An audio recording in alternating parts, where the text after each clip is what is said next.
동해 학습지 교사 살해 사건 기억하십니까? 13년 전 누군가에게 살해된 채 우물에서 발견된 학습지 교사가 있습니다. 하지만 범인이 누군지 아직도 밝혀지지 않았죠. 이 미제 사건 해결을 위해 경찰이 시민들에게 길을 묻는다고 합니다. 이번 사건도 어떤 사건인지 전문가분들과 이 증거를 추적해 보겠습니다. 이윤우 팀장, 일단 이 우물에서 발견된 여성이 도대체 어떤 사건이었는지 좀 사건의 개요를 설명해 주시죠. 네, 지난 2006년 강원 동해에서요. 네. 학습지 가정 방문 교육을 마치고 귀가하던 중에 실종된 24살 여성 김모 씨가 결국 숨진 채 발견이 됐습니다. 네. 일주일 뒤에 인근 마을에 이 한 우물 안에서요, 이 알몸 시신으로 발견이 된 건데요. 그래서 우물 속 여인 사건으로 불리기도 하는데 결국 해결되지 못하고 미궁으로 빠졌습니다. 강원도 대표 장기미제 강력 사건이라고 할 만한 사건인데요. 네. 내일부터 열리는 강원지방경찰청 이 사건심사 시민위원회 첫 안건으로 상정이 됩니다. 교수, 법률 전문가, 시민단체 등 다양한 구성원 32명이 참여를 하고요. 좀 생소하실 수도 있을 텐데 그러네요. 최근 들어서 최초로 시범 운영 중인 것이고요. 올해 연말 전국으로 확대된다고 합니다. 일단 이 미제 사건을 풀기 위해서는 가장 중요한 게 경찰관분들의 수사도 중요하겠지만 이 교수님, 일반 시민의 관점, 제3자의 관점에서 보는 것도 어찌 보면 새로운 실마리를 얻을 수 있을 것 같기도 합니다. 경찰이 이제 어떤 새로운 시도를 하는 것 같습니다. 네. 우리가 이제 잠깐 그 이해를 돕기 위해서 이 브레인스토밍이라는 어떤 기법을 말씀을 드리면 네. 하나의 주제를 놓고 난상 토론을 벌려요. 거기에서 다양한 그 아이디어를 갖다가 제시를 하고 그 아이디어라고 하는 것에 대해서는 많으면 많을수록 이제 그 여러 가지 어떤 토론의 질이 높아지는데 거기에 대해서는 절대 비판을 하지 않는 그런 이제 방식입니다. 네. 지금 이제 지난 3월에도 이제 그 프로파일러들하고 네. 국과수에 있는 분석관 그리고 경찰들이 모여가지고 난상 토론을 벌인 적이 있는데 이번에 아마 이제 경찰에서 새로운 그 좀 뭔가 돌파구를 한번 찾아보려고 하는 것 같아요.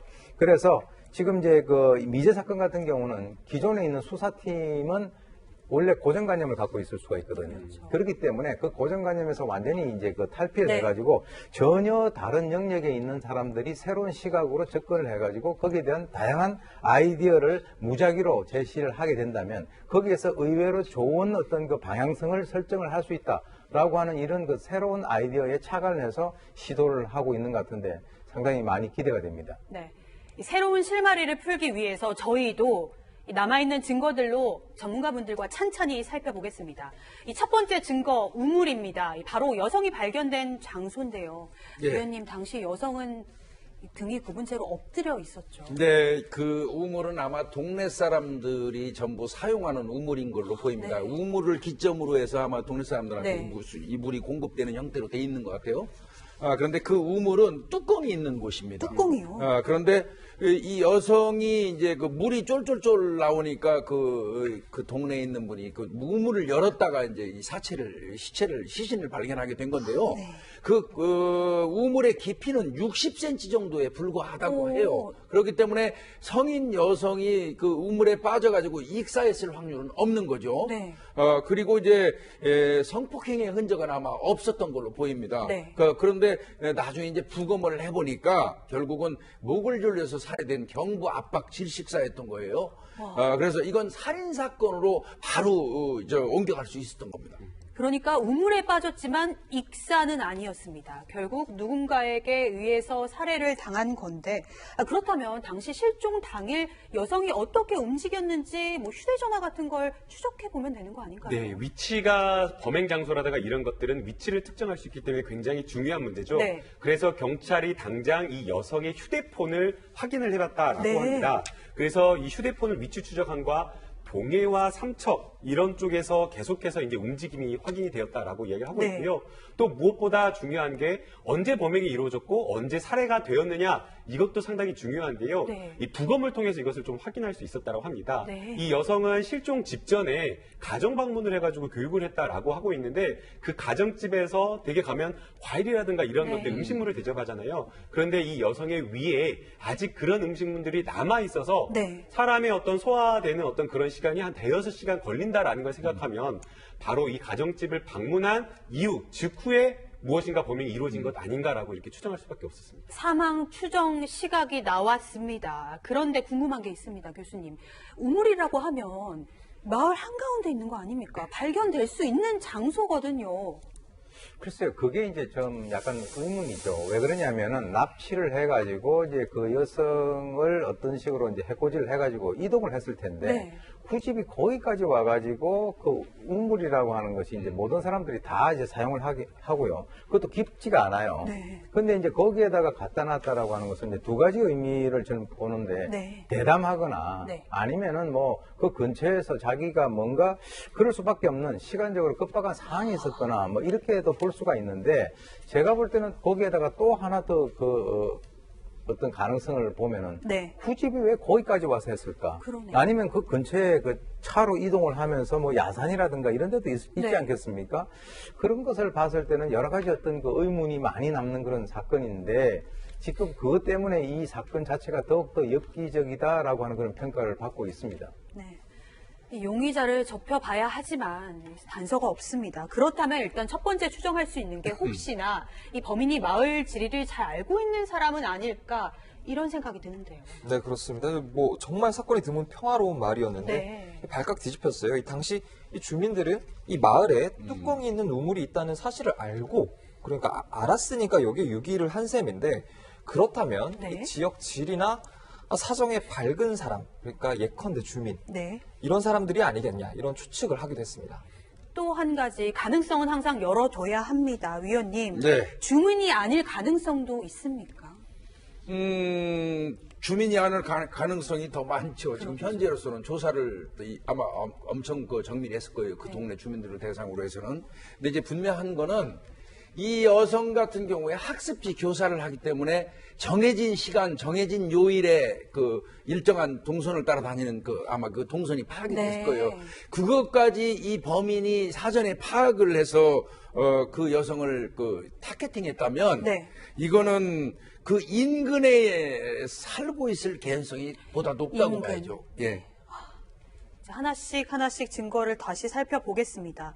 그런데 시신이 발견된 날 변호사님 마을 인근에서 피해자의 승용차가 발견됐다면서요. 네, 7km에서 8km 떨어진 체육관 앞 주차장에서 발견이 되었다라고 네. 하고 있고요. 당연히 이 주차된 차량이 어떤 경로를 통해서 이동했는지 확인하기 위해서 CCTV 영상, 주요한 곳곳의 CCTV 영상을 확보를 했는데요. 네. 차량이 포착이 되긴 했는데 안타깝게도 이 사건이 벌어진 때가 2006년 3월이다 보니까 그러니까. 이 해당 CCTV 영상 해상도가 굉장히 좀 떨어졌다라고 이야기를 하고 있고요. 네. 게다가 또 이게 그냥 교통 카메라가 아니라 산불을 감시하는 카메라다 보니까 네. 누가 운전을 하고 있었는지 남성인지 여성인지 범인의 인상 차이 이런 것들이 확인이 불가능했다고 합니다. 네. 또 이 발견된 차량이 이 수도가 옆에서 발견됐다라고 하는데요. 차량 내부 안쪽을 보게 되면 막 이렇게 뭔가 뒤지는 적은 있었는데 네. 또 꼼꼼하게 다 꺼내고 또 내부뿐만 아니라 외부까지도 물걸레질한 이런 흔적이 있었다라고 합니다. 아, 네. 그러니까 범인이 범행을 저지른 다음에 주차장에 차량을 그냥 버려버린 것이 아니라 네. 이 수도가에서 이 증거 인멸을 하기 위한 그런 무엇인가를 한 것 같다라고 지금 하고 있습니다. 그런데 좀 이상한 점이 있습니다, 교수님. 이게 사실 심야 시간이었는데 이 차량이 그렇다면 이 여성이 그 수업이 끝난 뒤에 우물로 이동을 해서 차량을 다시 옮겼지 않습니까? 네. 이 이동 경로가 저는 좀 이해가 안 가요. 그것에 대해서 많은 이제 의문을 갖고 있습니다. 왜 그러냐면 오후 9시 30분에 이제 이 피해자를 납치해서 살해해서 예를 들어서 쭉 올라가 가지고 그 마을 한가운데 있는 우물에 유기를 했지 않습니까? 네. 그런데 차량은 어디서 발견됐냐면 거기서 다시 역행군을 그러네요. 해서 거꾸로 내려와 가지고 한 네. 7, 8km 떨어진 곳에 발견이 됐거든요. 그러니까 우리가 이제 지리학적인 그 프로파일링 측면에서 우리가 보게 된다면 네. 그때 당시는 이미 그 야간에 차가 일반적으로 택시나 이런 거 외에는 버스 같은 건 다 끊겨 있었다라고 한다면 이 사람이 살고 있는 그 지역이 오히려 이 시신을 유기한 것보다는 지금 이제 차를 유기한 것과 그리고 이 피해자를 납치한 그 지역을 중심으로 해서 혹시 존재를 하는 것이 아닌가라고 하는 그런 합리적인 그 추정이 가능한데요. 네. 물론 이제 여러 가지 또 이 사람이 머리를 또 한 번 썼을 가능성도 있지만 그 당시에 시간을 보게 된다면 꽤 늦은 시간이었기 때문에 네. 본인이 혼자서 이렇게 산을 타고 걸어가지 않는 한 적어도 그쪽 차를 유기한 그것을 중심으로 해서 이 사람이 거주를 하고 있었을 가능성이 높지 않은가라고 이제 우리가 추정을 할 수도 있겠습니다. 이 지리적인 그런 위치의 특성도 살펴봐야 할 것 같습니다. 사실 여러 가능성을 따져봤지만 아직도 사건의 실마리는 풀리지 않았습니다. 그런데 이 시기에 비슷해 보이는 사건들이 네. 연이어 발생을 했죠. 그 인근에서 연이어 2건이 더 발생하는데요. 한 건은 6월 1일 날 밤입니다. 네. 6월 1일 날 밤에 그 인근 아파트에서 자신의 차에 타려고 하던 40대 부녀자를 누군가 갑자기 나타나고 폭행한 다음에 납치를 했어요. 네. 차에 태우고 네. 그리고 이제 뭐 성폭행 하려고 하다가 극렬하게 반항하니까 그 이후에 이제 목을 졸랐단 말이죠. 네.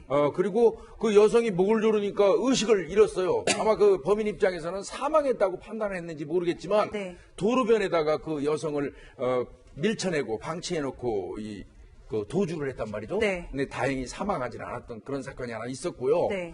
6월 13일입니다. 한 23일이죠. 한 3주 정도가 흘렀는데 그 인근에 있는 또 다른 아파트에서 유사한 사건이 벌어집니다. 네. 그 역시 범인은 차에서 내리던 부녀자를 차량 안으로 밀치면서 네. 안으로 들어가서 이제 아마 차 안으로 끌고 들어가려고 시도한 것 네. 같습니다. 그때 이제 그 또 피해자가 완강하게 저항을 하니까 인근 골목으로 달아난 그런 사건이 터졌어요. 그래서 이거는 앞전에 있던 그 우물 속 여인 사건하고 유사하다고 그러네요. 보이는 겁니다. 네. 차량 그리고 한 명은 숨졌고 2명은 폭행당했습니다. 이은우 팀장, 그러니까 이 세 개의 사건 사이에 공통점을 좀 찾아볼 수 있을 것 같아요. 네, 그렇습니다. 이 공통점이 좀 많은데요. 아, 네. 일단 장소가 좀 비슷했고요. 네. 이 세 사건이 일어난 이 장소가 모두 150m 반경. 가깝네요. 네, 그렇습니다. 아주 가까운 장소고요. 이 시각도 일어난 시각도 밤 9시 전후로 비슷했습니다. 아, 네. 뭔가 패턴이 조금씩 느껴지는데요. 이 가장 결정적인 건 이 세 여성이 모두 승용차와 관련돼서 이 범행이 벌어지지 않았습니까? 이 세 여성이 사용하는 승용차의 색상이 같았습니다. 네. 세 여성 모두 빨간색 승용차를 이용을 한 겁니다. 네. 그리고 이 범행이 이 차 안이든 네. 뭐 승용차 채로 납치를 하든 승용차와 연관이 돼서 벌어졌다는 점도 공통점이었습니다. 네. 그렇다면 이 빨간색 승용차에 대해서 좀 살펴볼 필요도 있는데요, 교수님. 혹시나 이 붉은색에 좀 집착을 하는 범인, 자기만의 뭔가 증표로 남기고자 하는 그런 심리적 특성을 가진 범인일 수도 있는 건가요? 저는 이제 이 사건이 발생한 그 시기하고 한번 연관을 네. 제가 시켜보고 싶습니다. 네. 2006년도 3월이지 않습니까?